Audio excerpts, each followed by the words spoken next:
Ça va mieux? Ah bah ça va? Ouais, je crois que c'est. Il a eu un. C'est. Ok, d'accord, c'est bon. Voilà, c'est mieux comme ça. Voilà, bah c'est un de la rue hein, qui était un petit. Il était par terre, donc on s'inquiétait pour lui. Mais bon, il était carrément allongé, donc on ne savait pas s'il fallait appeler les pompiers ou prier pour lui. Enfin, donc, mais ça, il s'est relevé, donc ça va mieux. Donc voilà, donc je voudrais partager par rapport à, vous voyez, dans la rue, il y a toujours quelque chose à faire, c'est ça. Par rapport, une sœur me disait,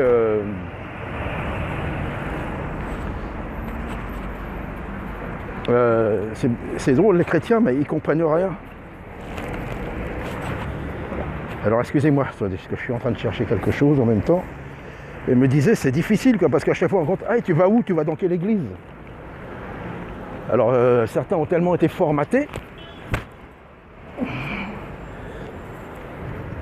que pour eux l'église c'est un bâtiment.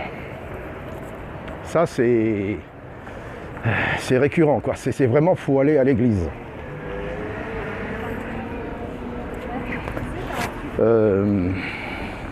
Excusez-moi hein, parce que j'étais en train d'arranger un peu pour la vidéo là. Donc pour eux c'est d'aller à l'église. Si tu vas pas à l'église, mais l'église n'est pas un bâtiment. L'église n'est pas faite de pierres de bâtiments. L'église est faite de pierres vivantes. Et ces pierres-là ne sont pas statiques, elles bougent. L'église de Christ, elle bouge. Jésus bougeait, les apôtres bougeaient. Donc je sais pas, c'est vraiment, on dirait, il y en a, ils n'arrivent pas à comprendre ça, quoi.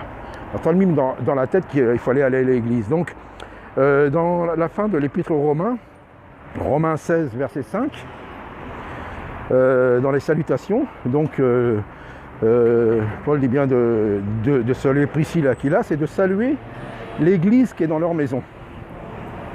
Alors, l'église qui est dans leur maison, est-ce que c'était une cathédrale qu'on avait construite à l'intérieur, un temple ou encore un bâtiment? Non.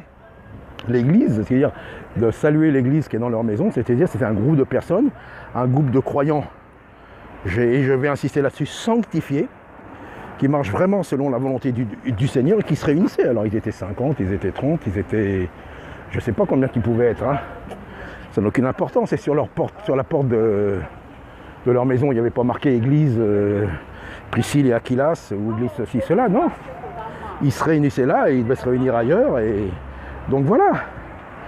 L'église, ce n'est pas beaucoup. L'église, ils voient, il y a un bâtiment, quoi. Non, mais l'église, ça veut dire l'assemblée, la réunion des saints, sanctifiés.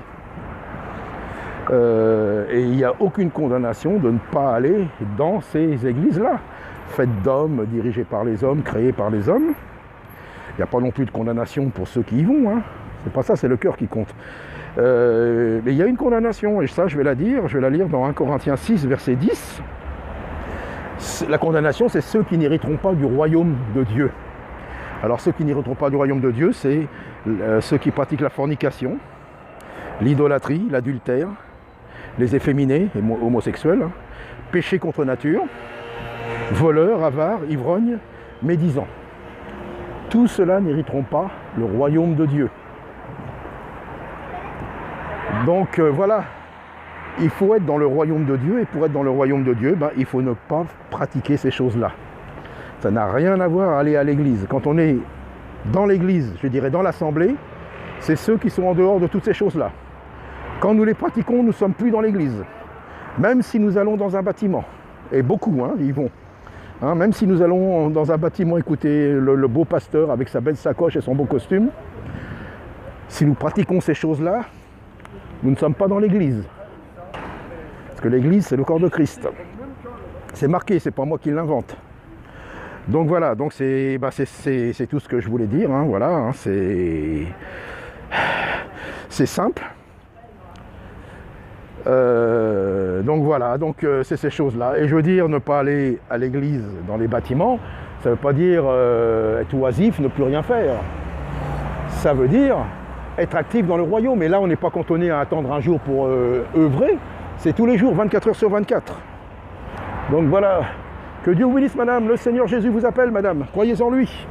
Croyez à Jésus, mon ami. Croyez à Jésus, madame. Le Seigneur vous appelle. Il n'y a que lui pour vous sauver.